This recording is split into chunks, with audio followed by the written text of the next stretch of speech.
Joining us now to talk market strategy is Chris Zaccarelli. He is Cornerstone CIO, and Kevin Gittes, President of Fixed Income Capital Markets for Raymond James. And the way I look at it, I guess, could this mean that we get a rotation to other sectors in an ongoing bull market, or could this indicate some cracks in the bull market itself? Kevin, I'll ask you that first. You know, Joe, I'm a bond guy, so what we're watching is the way the equities are performing and whether this is... You hear my intro? Did you hear my intro? Why would you should have said I don't even want to be on if we're going to talk all about the NASDAQ and the stock market. You said this is not for me. Call somebody else. It's been a long time. I think that we should spread the gospel of fixed income whenever we can. Okay. So you sell me on investing in 2%, something at 2% that's definitely, the principal is going to definitely erode. Why would anyone want to buy any bonds at this point? Well, it depends on the bonds that you're talking about. So if you're talking about munis, there's a great still taxable equivalent basis for buying 30-year, 10-year, 20-year AAA rated tax-free bonds. The Treasury market's a little bit different. This is where you are buying for safety or buying for liquidity. So as equities erode, if they are about to, or people are getting nervous, they're flocking in to the bond market because there just isn't much inflation, and we're not likely to see inflation until we see pro-growth initiatives. So, you know, the bond market is just sitting there watching what's happening and taking the flows of money as they flow out of other sectors. But there still is value in that market away from the equity market, away from 2%. I guess the one thing about bonds is if you think rates are going to stay relatively low, that keeps the game going with stocks. So that, I mean, that's the most important, I think, backdrop for what to do with debt. But so let me go to you then, Chris. So is this the beginnings of problems for this advance we've seen, or is it just going to rotate to the banks were strong last week, energy was strong? Did tech, they needed a breather?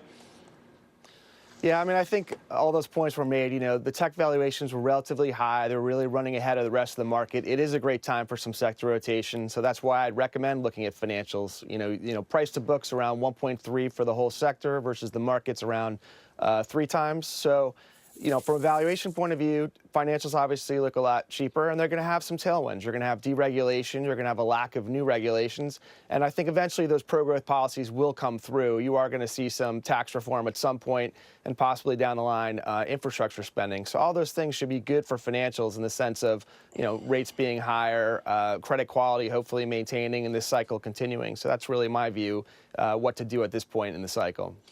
So would you, would you use this as a buying opportunity for all these fat man stocks that you didn't get in the first place, or not? Well, you know, I think there may be a little bit more room to run on the downside, but in general, yeah, technology right now is probably a tough time to do it. But if you look at those companies, their earnings are growing. You know, the price-earnings ratio, let's say, for the sector is around 19. If you look back in 1999, it was 32. So this is not 1999 at all. It's just a case of a sector getting a little bit ahead of itself. But people are really excited about the earnings prospects. And what you have here is a quality sector that may go on sale in the next couple weeks. So I would look to buy it if they go down low enough. How's the engineering school at Cornell? Is it pretty good? It's not a bad school. Yeah, it treated me pretty well, I'd say. And you got a degree. What do you know about that, the engineering school? Those kids worked really hard. They worked much harder than you. Much harder. And you have a degree in computer science, and now you do. Are you any good at this? Am I any good at the stock market? Yeah. Well, I'd like to think so. I mean, I started off in computer science, but I got my CFA, and with that, I've been able to, yeah. So I try to use the two together. You invest your own money? I mean, you got a lot of money? You invest your own money? I do. I invest my own money along with our firm. All right. You done well? I mean, where do you live? Yeah. Yeah. So, so I'm just living north of Charlotte in Steph Curry country, actually. Oh, he makes. Well, that it sounds like you're doing really well, but you can't hit 3-pointers like that, right? I cannot, unfortunately. Okay. All right. How about you? Gittes, you? Crazy things. All day. Crazy things happen in Chinatown. You know that. Crazy things happen in Chinatown. Don't go down. That's JJ Gittes. I am aware of JJ Gittes. Mr. Nicholson. Chinatown. Yeah. You. Anyway, 2J. Hey, thank you, Chris and Kevin. Thank you. It's Monday. I think I'm still from the party. I think I'm still like breathing alcohol. Margaritas. From Friday night. From Friday night. From Friday night. Man, the liver is. Got to drink water. I did. I tried everything. You tried everything. Advil, aspirin.